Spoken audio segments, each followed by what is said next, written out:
morning. Hey, hi guys. My name is Stacie, and I'm one of the teaching pastors here at Cassis. And just give me a minute. I didn't know they were all going to stay here. Peyton, is she still here too? Super cool. Thank you for sharing your baptism and being here. And I love that you had a whole cheering section that was like, I love them. And we got to watch that family, and it was so cool. I got to sneak out in the corner and get to see it. Neat. I get to hang out with them all the time. They're pretty cool. Like I said, my name is Stacie, and I am excited to get to be here with you guys today, especially because we are starting a new series today. It's a 2-week series that we're calling The Whole Picture. And what we want to take a second to do is to talk to older Christians and younger Christians, asking if there might be unique roles, unique opportunities for us to come together, that ultimately when we do come together, do we actually have a chance to paint a more whole picture of Jesus Christ, of his heart and of his love, not just here, but to our greater Tucson community.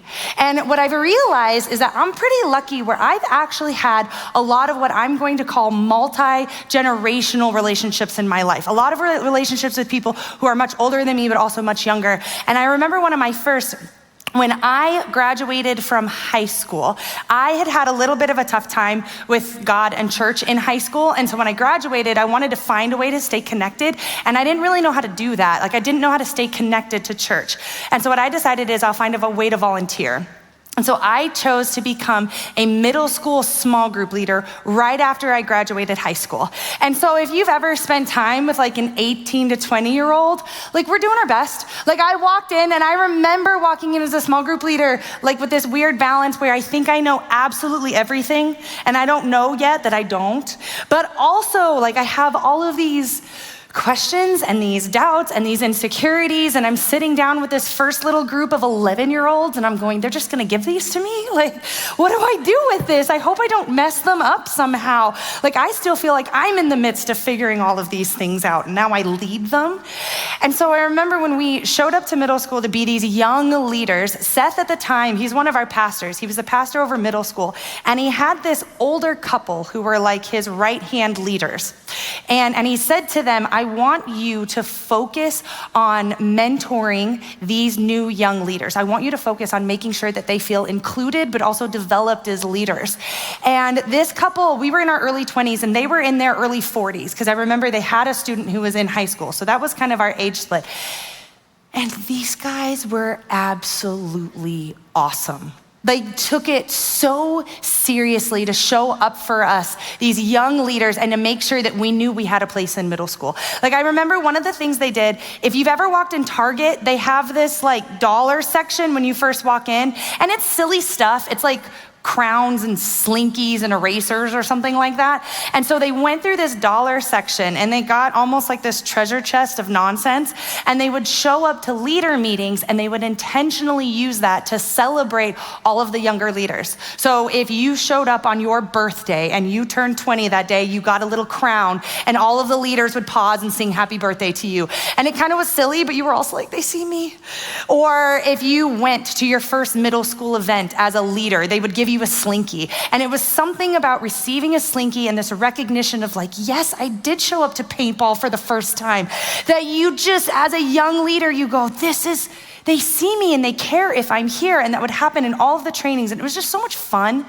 But then in addition to that, they really cared about us as leaders. And so they would show up and they would challenge us. And they would ask us questions, and they would help us become better small group leaders. And they had this really big care, not that we just see ourselves as more a part of middle school, but that we actually, from that 18 to 25 range, saw the importance and the value that we could bring to Cassis and the church as a whole. This was just a care for them and something that they wanted to step into and help lead us through. And it was amazing, and it did great things for us as leaders and our place in middle school. But one of the things I remember best about them is that they didn't just stop there. They led us so well in middle school, and it was meaningful, but what they decided to do was ultimately actually open up their lives to us. They made us almost like a part of their family. They chose to do that. So for instance, they would do things where they would have a Super Bowl party, and they would host it at their house. So they would invite all of these young people over, and then they would have the craziest thing. They would set up this huge nacho bar, which at that time you walk in and all I can contribute are Oreos, but you made made like all of this food and I'm so excited. I will give you Cheetos if this is what you will do for me. And we got to hang out and have this party. Or they would come out with us and they would join us for like trivia. And they knew so much about so much. And so we would do a lot better. And I just remember thinking like, these people they're so fun and they're just opening up their lives to us. And what I started to recognize is the other gift that they gave me is they started to just live really, really authentically right in front of us. Like I still tease them to this day. They would actually have disagreements, maybe even an argument right in front of us, sometimes in their home, sometimes in a meeting. And to watch this married couple pick on each other playfully, but disagreeing and coming from different places with different perspectives, but doing it so kindly, but also just so openly was so meaningful to me at this place in my life. Because when I showed up in my early 20s, I remember my faith just felt really, really fragile. I wasn't sure yet where God was at, and I wasn't sure where I was at with God, and I wasn't really sure that I had a place in church for me and what that fit might actually look like. And then here came this couple who would just live so honestly, and they knew what it was to grieve. They knew what it was to have loss, but they also really knew how to celebrate. And they knew what it was to have gone through life and chosen to trust God with that, and yet still have questions and wonders and doubts and show me that was okay. And I got to experience this bit of life. And what I've learned since then is it really felt like when I showed up after high school, I was doing my best, but I really just had this partial picture of who Jesus was. I had this very cloudy, uncertain idea of what the church might be, what it was supposed to be, what my role might be in it, and I was doing my best to hold on to it, but it was really tough. And then here came this couple who just showed up and lived life right alongside of us, and suddenly it was like this image of who God really is, this image of Jesus's heart suddenly became a lot more full. Suddenly became a lot bigger. And suddenly Jesus's love and compassion and goodness was just a little bit more clear, and it made a little bit more sense. And I realized how they're living, what faith looks like, and what they show me Jesus's heart could be, I can find myself in that. That makes sense. How they participate in church, I might have an opportunity in that. And it took this kid with a very fragile faith and said, here is a much wholer and more clear picture of who Jesus is and how I might get to partner with him in this world and in this church. And that's actually one of the reasons why we wanted to do this series, especially recognizing, well, I've been really lucky to have a couple multi-generational relationships that have had that impact. They're not actually all that common or all that easy. In fact, statistically, just statistics, American adults, only 30% would say that they have a meaningful relationship, connection with someone who is outside of their age range, which means plus or minus 10 or 15 years from their age. Only 30% say that they do have that in their lives, which means potentially, maybe even in this room, we might have 60% of people, more than half, walking around saying, I don't have that, and possibly even holding just a partial and unclear picture, understanding, and idea of who Jesus might really be, of how important they might actually be, of what it looks like to be a part of the church or to partner with Jesus's love in this life. They're just not really sure because they might not have somebody in their lives who wants to come alongside and help them see that more whole picture. In fact, maybe for you in here, you could ask yourself, if you're in here and you know that there is a generation or two younger than you, which is most of the people in this room, if you've got a generation or two younger than you, ask yourself, do I have someone in one of those younger generations that I have a close, meaningful relationship with, that I have let them into my life and that I have some access to their lives also? Or maybe the inverse question. Ask yourself, do you have a generation or two older than you? And if you think about those generations, do you have someone in one of those generations that you say, I can go to them? Not just maybe for work stuff, maybe even for life stuff, faith stuff, to ask like a decision-making question. Do I have someone in those older generations as a part of my life? It might be some of you. But based on statistic, I wonder if there's a few of us who go, I don't know if I actually have that. And just so you know, I think there's a reason for that. I think there's an aspect to our world and sometimes even our society that doesn't necessarily encourage multi-generational connections. I think sometimes we live in a space that encourages or maybe exemplifies kind of sticking to your comfort zone, being surrounded by people who might look like you and think like you, which also means reflects a very similar age range to you. And I actually think when life gets tough, stressful, messy, that becomes even more true. That when life gets stressful, even more do we want to pull back or isolate or draw lines and say, I'm gonna stick with people who are comfortable, and I'm gonna tune out voices that might not sound like mine or might not be saying something that I fully understand. And it makes some sense if it's exemplified around us. But I think part of that is because I don't think society is seeking to anchor itself in Christ's heart. I don't think society is asking, what are the greatest ways that I can show Jesus' love today? But we as the church are. We as the church, when we come together, the Bible actually tells us we get to be Jesus' body. We get to be an image and an experience and an expression of God in this world. And so it might be a little problematic if when stress happens, people think, the church looks just like us, and they draw division, and they pull back, and they go back towards their comfort zones. That might be problematic. Instead, what if they experienced a church and a group of people that said, we actually, even in difficult moments, we want to lean in and we want to unify. We want to be willing and brave enough to cross those generational lines because we think ultimately that makes us a clearer, better picture and experience of Jesus' heart. That helps us best bring Jesus' love to our community and to the people that we most care about. So we want to get to take 2 weeks to be able to talk about what that might look like. Does the Bible have any unique roles or opportunities for older Christians or for younger Christians that we might be able to consider stepping into? And so today, I have the privilege to be able to speak to older Christians. And what I want to tell you is there is not an age range directed to this, because frankly, it kind of depends on who you are and where you are. Like it just does. It depends a little bit on your season of life.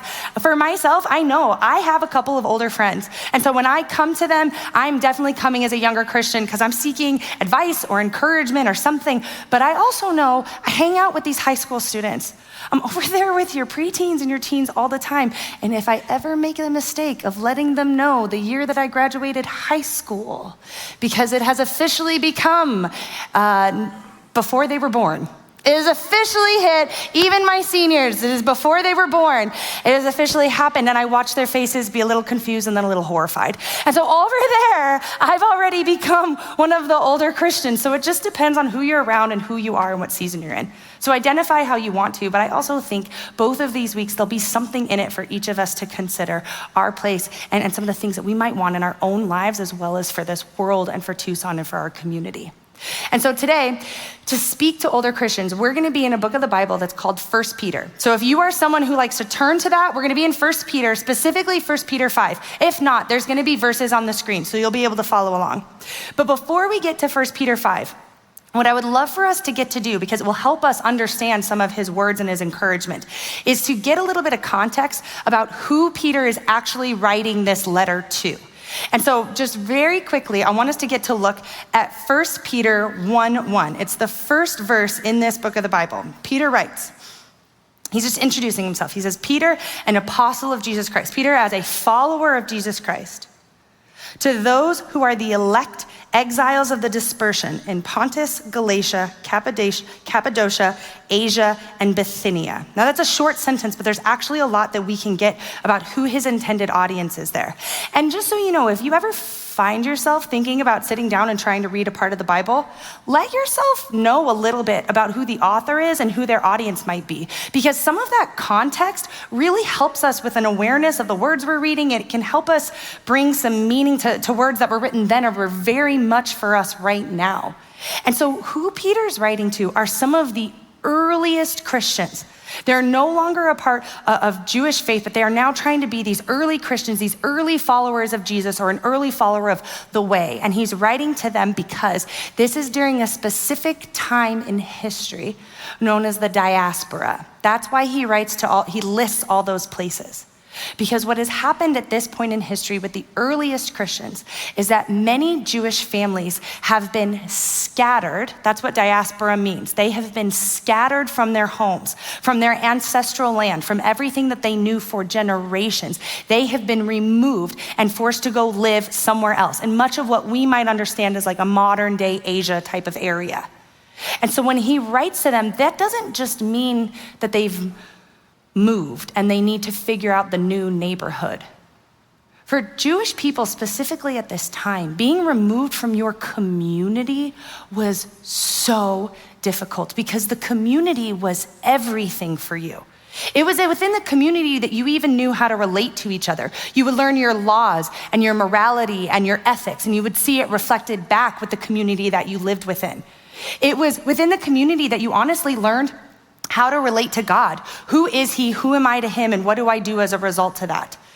It was within the community that you honestly got to ask your identity questions. Who am I? Where do I come from? What does that mean for me? What does that mean my future might hold? All of those things are grounded within their community. And so when he says that they've been scattered to other places, this doesn't just mean they have to move. This is painful and difficult. This is decentering and disorienting. And they might find themselves asking, who am I at this point? And he's writing his letter to them. And then much of 1 Peter actually has to do with difficulty. He talks about suffering and he talks about being insulted and going through something really harmful. In fact, this is how he puts it in 1 Peter 4.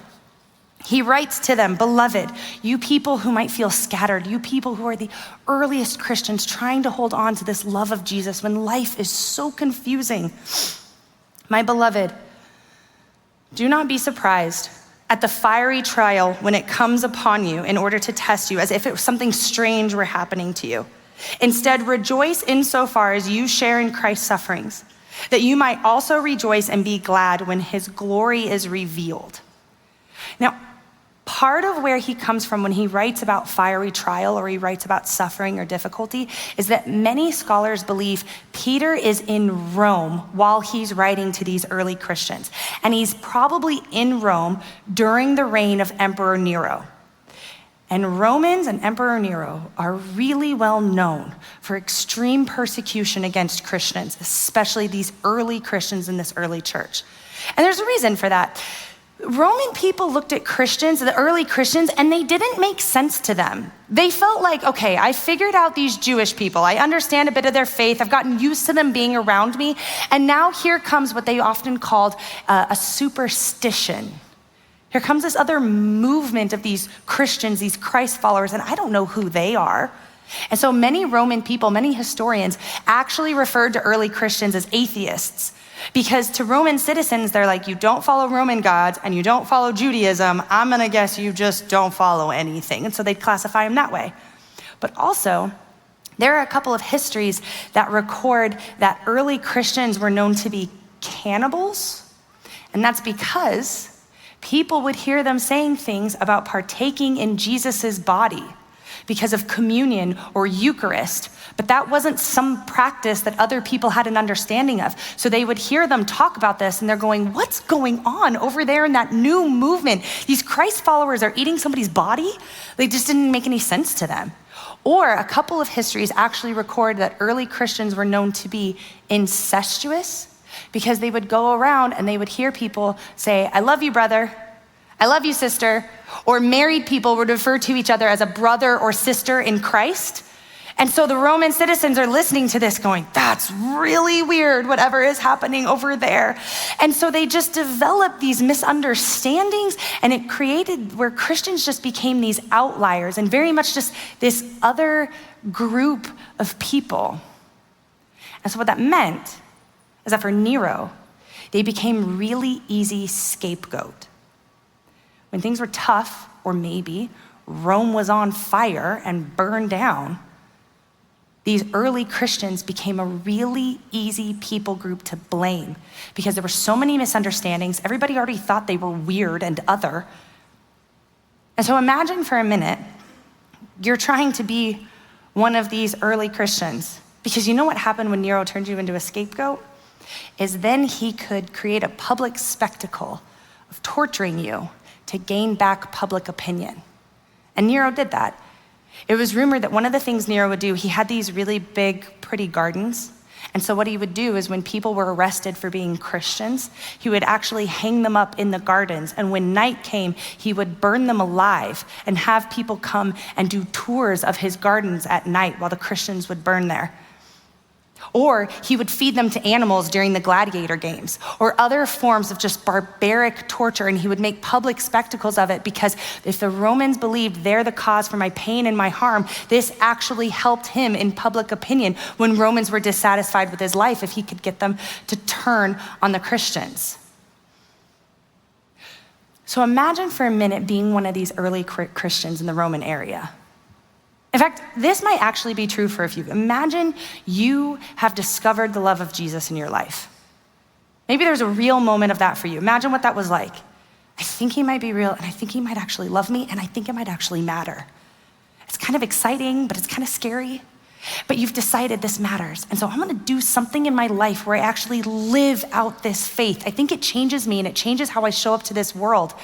And so back then, the way you lived out this faith, the way that you followed Christ usually had three big components.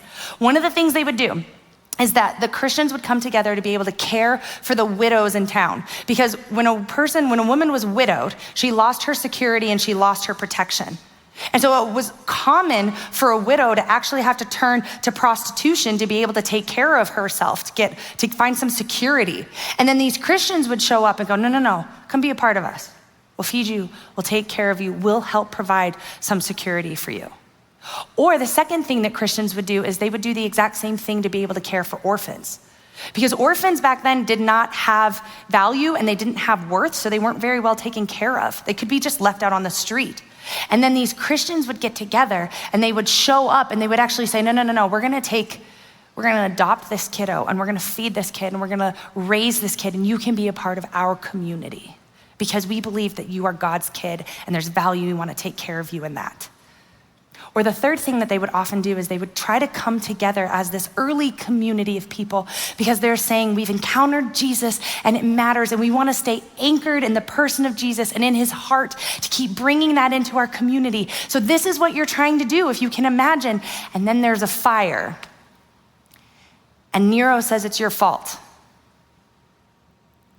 And suddenly your neighbors, who just thought you were weird, but kind of interesting, they now blame you for their pain, for their harm, and for their loss. And you start watching your friends be arrested and tortured or other barbaric things. How does life feel for you? Isn't it? It's difficult, but it's scary and it's confusing and the world just kind of feels upside down. This is not what it was supposed to be. Why is this happening? And while this is the context for where Peter's writing out of, one, he certainly believes it's not gonna stay in Rome. He's writing to these early Christians saying, this is the experience here, but I need you to know that fiery trial is coming for you also. And while that's their context, every once in a while for us, doesn't it also feel a little bit like the world's on fire? And maybe not the whole world, but like your world? Like you might have something going on in your world that is so difficult or overwhelming, decentering, or confusing. And you find yourself walking around and up feels down and down feels up, and it doesn't matter what you do. You can't get ahead of it. You can't seem to make the right choice. You can't seem to make up for whatever. And it just feels like life is confusing and life is scary and life is difficult. And when you're in a situation like that, how hard is it to try and choose love? How difficult is it to try and say, I'm gonna take a posture that trusts God and I'm gonna try and believe God is still good when my life feels like it's on fire a little bit. And it's the same situation that Peter's writing to. And so in moments where we might feel like that, Peter has a couple of words of encouragement and he's going to start with older Christians? What might be our opportunity when we step into times that feel difficult or decentering? How can we as a church, what unique role might we have? And that is 1 Peter 5, in the first 3 verses, 1 through 3. I want to read it to see what Peter says and to be able to go back and talk about it. This is what Peter says in 1 Peter 5, 1 through 3. So I exhort the elders among you because of this difficulty that is coming, and it's not going to stay in Rome. It's going to come to where you are now. Because of this happening, the elders among you, as a fellow elder myself, as a witness for the sufferings of Christ, as well as our partaker in the glory that is going to be revealed, shepherd the flock of God that's among you, exercising oversight, not under compulsion, but willingly as God would have you, not for shameful gain, but eagerly, and not domineering over those in your charge, but actually being examples to the flock. So the first thing, for a little bit of context of what Peter is saying, when he says, I exhort the elders among you, elders was a position within the church, like someone who would help run certain things in the church. But you have to remember, this is its earliest movement. If you're an elder in this church, it's really not that hard to believe that you are one of the older people in that church, because otherwise, how are you going to lead and remain a movement at this time? So most likely he's speaking to the older people and he says, I'm one of you, and what we have been are witnesses. He says, older people, we have been witnesses of sufferings as well as great glory. And what Peter's really saying is, older Christians, like, you guys have seen some stuff. You guys have experienced some life.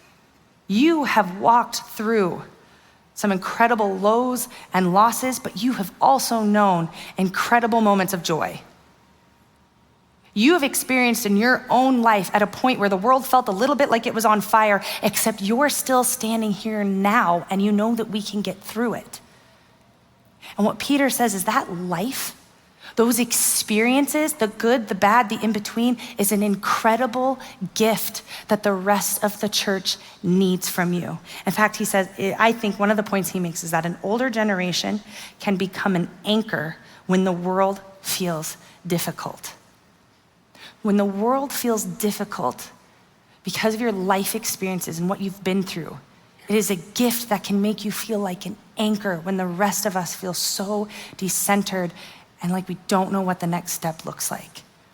In fact, some of you in here, think about some of the things you've been through. Some of you in here, you have stood after high school graduation. Think back to it. You've stood after high school graduation. You know what it is to look ahead, and it's kind of exciting, but you're also really terrified because you don't know what to do. You don't know what the next step is. What if the choice that I made isn't the right choice? And what if, like, there's so many options in there, and what if I mess up? Does that just mess up everything? What a gift you would be if you could show up in the life of someone who's currently there asking all those questions and say, hey, just so you know, I've been there. You're gonna be okay if you change your major. Hey, I've been there, and just so you know, you don't have to take a traditional path. Man, I remember feeling like that, and I am so sorry. There's a lot of stress in that. Just so you know, you're gonna be okay. You're gonna learn a lot, and you're gonna be okay, and I'll be here for you. What a gift that would be to that kiddo standing on the edge of high school going, I do not know what to do with the life in front of me now. Some of you in here, you're currently in a stage where you are trying to date. And dating right now, what? You are trying to date. You are trying to figure out what relationships look like. You are experiencing heartbreak. You are trying to survive your first year of marriage. That all comes with so many of its own unique moments. How cool would it be if somebody who's been there and walked through it came alongside and saw you, said, yeah, that is tough. Man, I remember going on a first date that was something else. Hey, just so you know, choosing to commit or choosing vulnerability, it's scary, but man, is it worth it on the other side. And I know because I've walked through it.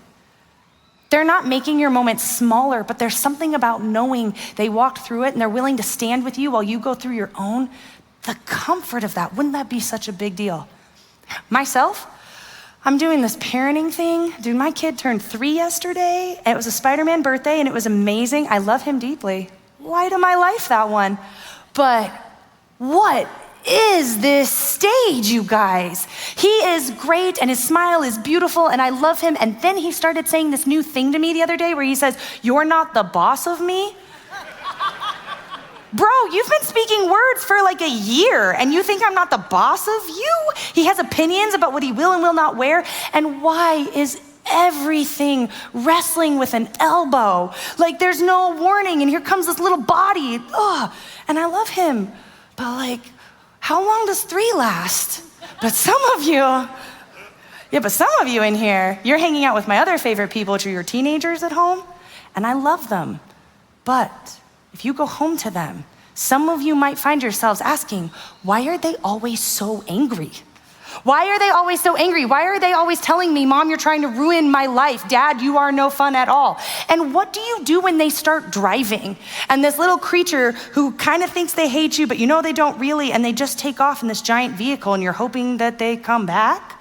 Like, wouldn't it be great if someone could come alongside you raising a 3-year-old and be like, "I know, they're a lot. You're doing your best." Let me tell you what my kid did at 3, and right now, just so you know, they're like a whole adult, and they're thriving, and they're okay. You will be okay, and he will be okay. Whew. I know your teenager says that they hate you right now, and they're so extra, but what I hope for you is one day, maybe they'll come home, and they'll actually say, "Man, I'm sorry. I would actually love to get your advice on this moment." And you get a chance to reconnect and have a different type of relationship with them when they're a little bit older. Wouldn't it be great if you're in that stage and somebody helps you find a breath and say, "Okay, I can get through this next step of whatever this might look like"? Or you might find yourself being an empty nester. You might find yourself trying to navigate what it looks like to be a single parent or divorced and trying to put life back together after that. You might know what it feels like to have been skipped over for a promotion, or to not know if you chose the right career path, or to be in a job where you feel like you are in over your head all of the time.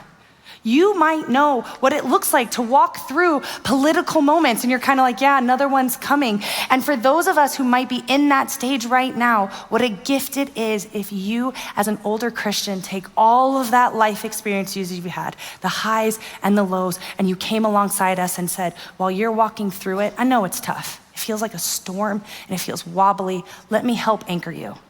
Let me be a source of encouragement. Let me be a source of advice. When your life feels on fire, let me be a place that says there is life after this, and I'll help you hold on tight to that." You know, in times of crisis, an older generation, they can be a place of stability and encouragement, or they can be a spot of being discouraging and more chaos. What would it look like to get to take the gift that your life is and come alongside younger people and say, "I see you and I'm for you, and let's figure this out together. I'll help you hold steady"? And Peter says, here's a really good way to try and do that. Because his next words that he says, do that by shepherding the flock of God that is among you. Step in as a shepherd, but not just any shepherd. He says, don't exercise oversight as if you have to, as if you are compelled. Don't do it for gain, as if now you're owed something, so they better do the right thing, but actually do it eagerly. He really shows up and says, be a compassionate shepherd for the younger Christians around you. You know, a shepherd leads in a really unique way. A shepherd is not an authoritarian figure which says, do it my way or else. And a shepherd does not speak harshly or stand really far away that if the sheep need something, they actually have to go find the shepherd. In fact, the way that shepherds get to lead is they actually have to start out by being with the sheep. They actually have to live and spend a lot of time amongst the sheep because what they're trying to do is build up trust. They need the sheep to get used to their presence and to trust that they have their best out for them. That's actually why a shepherd is able to speak with voice commands, because the sheep have gotten used to their voice because they've spent so much time with them. That's why if sheep hear the voice of somebody else, they've gotten so used to their shepherds, they know that's not theirs, and so they won't follow it, which is good in case another voice doesn't necessarily have their best at heart. A shepherd lives amongst the sheep. And so what Peter is giving us an opportunity to say is he's saying to be this community of Christ, that even in times of difficulty, we are actually a clearer expression of Jesus and his love and his heart. We actually need to come together, not with force, but actually as with older Christians sharing their gift of life as shepherds who come alongside the sheep and show up for them in that way. And so I wonder, for some of you in here, ask yourself, do you have a younger person in your life that you think, I care about them? Because that's the gift of a shepherd. A shepherd cares about their sheep. They actually want to see their sheep do well. They're for them. They like them. They think they're important. Do you have a younger person in your life that you think, I care about them and they matter to me? Well, then consider taking a step to spend time with them. Ask them to coffee. Hey, do you want to get coffee with me? And if you're like, I don't do coffee, okay, lunch. Like there's a lot of variety out there. You're saying, do you have a moment that we could spend time together? And then when you get to do that, ask them questions. I know that sounds weird because if you've got a teenager at home, you're like, Stacie, if I ask them questions, they grunt and they're fine. I know, but that's because you're their parent. If you are not their parent and you sit down, you ask them questions about their lives, they love to be asked those questions. They want to tell you, this is what life is right now. These are the questions that I've got. This is what's going on in my world. They want to know you see them and you care and they matter and you're willing to open a little bit of space in your life for them. Do you have anyone in your life like that? And if you find yourself in here thinking, I don't know if I have anybody like that in my world. I know one of the things a lot of people wish is that we would create some type of like mentorship program, and that has its role, but honestly, that's not a very organic connection. Instead, what if you just looked around this room or this campus? We have a wide amount of ages and generations here at Cassis, here in this room. What would it look like if you said, I want to create space so that they know, that younger generation knows that they matter and I'm glad they're here? You just said hi to them. You served alongside them, you greeted them. What if you just made it your goal to learn their name, and then the next time you see them, you actually called them by their name? I know it sounds small, but it would do incredible things. And you know what else? Consider a way just to be able to like say, I see you. I know this sounds small, but if you tell a high school student, hey, cool sneakers, like I see the fit, I like the haircut, cool hat. I know that you're kind of like, what? That's weird. No, if you compliment their sneakers, you have them for life. Like you just do. Some of them, if you just say to a person like, dude, you're in school. How's that going? Physics, right? Ugh. A bunch of them are in drumline right now. Ask them about instruments. They will talk your ear off and they will feel so special. And that's not just high school students. It's younger Christians anywhere. Ask them what their life looks like because you care, because they matter, because you see them and you've learned their name and you created space in your life because they are important. What you get to do is, as a shepherd, you're showing up and you're saying, you matter to me, and maybe with enough trust, my voice will get to matter in your life a little bit too, and I can help guide you. Not forcefully, but because I see the cliff you're running for, and I might be able to help you avoid it, because I've been there and I can help you anchor through this difficulty. But I think there's also something important that Peter puts right there in verse 3 about what it looks like to be a shepherd. When he says, not domineering over those in your charge, but being examples to the flock. Because shepherds lead in another unique way. They do not control every part of their flock. They do not maintain control over all their decisions. It's actually incredibly beneficial to a shepherd to have sheep that make their own choices. That means that they're growing. It means they're developing and they're getting healthier. Shepherds want to see sheep who are making their own choices. And so what that might mean is you might have a younger Christian in your world, a younger person, and they've invited you in and you're giving them some advice and you see where this road goes and they say, thank you, and they try it. Cool. Or they say, thanks, I'm gonna do it my own way anyway, for better or for worse. And you know, that might be frustrating, but it's also what you got to do. You got to be young and you got to experience and you got to live and you got to make choices. And there were people who gave you great advice you listened to, and there were people who gave you advice that you wished you'd listened to. And there's a gift in that too. And so when you come alongside people, remember you are guiding them, you're not minimizing them, you're meeting them exactly where you are, where they are. You know, this older couple, when we had a lot of disagreements, like they tried to give me advice and sometimes I listened to it and other times I was like, thanks, and I tried it my own way and sometimes I had to come back and say, you were right, that was my bad.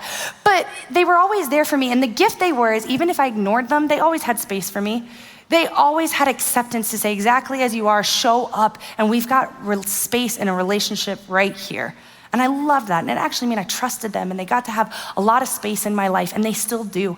In fact, I remember when my husband, Andy, when we got married, we had done long distance dating for 2 years because he was in the military. So for 2 years, our dates were FaceTime once a week. And then we got married and he was stationed in Germany. And so we suddenly moved to Europe after getting married. And I remember like those first 2 weeks, because what we had done up until then, for the most part, we had only been together for like 2-week stretches at a time once he joined the military and he left, which was like cool until you live together. Until you get married, and that thing that was like really cute for 2 weeks and was like a funny joke, suddenly he's still doing it. Like he's still doing it. I was teasing him just this last service. One of Andy's favorite things to do is we're watching a show and he spends the whole time telling me how not real it is. That's not how they would hold that. That's not what that outfit would look like. He wouldn't actually talk. I know, it's a TV show, man. Like I know. And after 2 weeks, I was suddenly like, he's still here and he's still doing that. Cool. But then he got to learn what it was to live with me, because this is a lot all the time. And I have learned, I'm a little bit of like a really cool pack rat. And so I live in piles everywhere.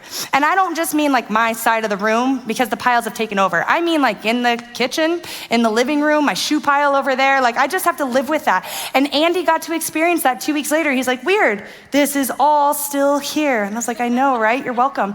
And then Andy, he's so sweet, but he's also like an introvert, which is cool because I'm not. And so I remember like the first couple months of living together, it was just us. And we just had this 1-room apartment with the military housing. And so he'd get home from work and I would get home from work and I was like, my favorite person. Tell me about your day. What did you eat? Who did you talk to? Do you want to go for a walk? Look at this new adventure I found. And precious Andy was like, stop. I have peopled all day. I need to sit on the couch. I want to not use my words anymore. And we had to figure out what that meant.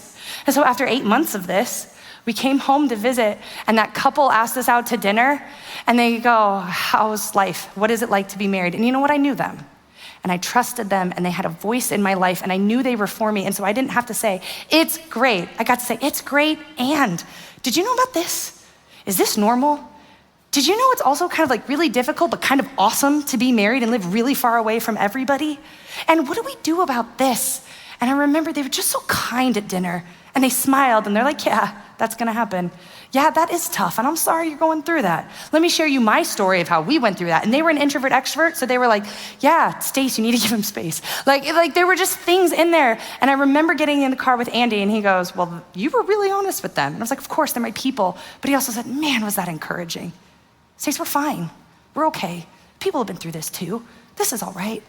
And it helped us ground ourselves in that first year of marriage, or now dealing with a 3-year-old, dealing with the complexity that is foster care. That same couple shows up right alongside us and says, you're doing your best. We're praying for you. We're here for you. Yeah, we've walked through that too. And it's an incredible, incredible gift when they take their life experiences and they show up right alongside me, not to force me into things, but to guide me and then say, I'm right here with you and you always have a place with me. And when we come together, crossing generational lines, we as a church have an opportunity not to have half of the image of Jesus, but actually a whole picture of Christ's heart, a whole expression and image of Jesus's love and compassion and goodness, not just right here, but for our community, for Tucson, for the people that we care most about. So consider, maybe this week or maybe this series, who are some people in your life that you might be able to create a little bit of space for? If you guys would join me in praying. God, thank you for anyone you've ever put in our world who showed us your love and your goodness, God. We pray that you would help us to show up bravely this week to give that love away to other people as well. In the name of Jesus, amen. So just so you guys know, next week Ryan will be here and he will be speaking to younger Christians as well. But we also are continuing our candy drive for Fall Fest over here. We have got the prayer room right over there. And then next steps, if you've got questions, I will be over there also if you want to meet. Otherwise, have a really good Sunday and enjoy watching some football.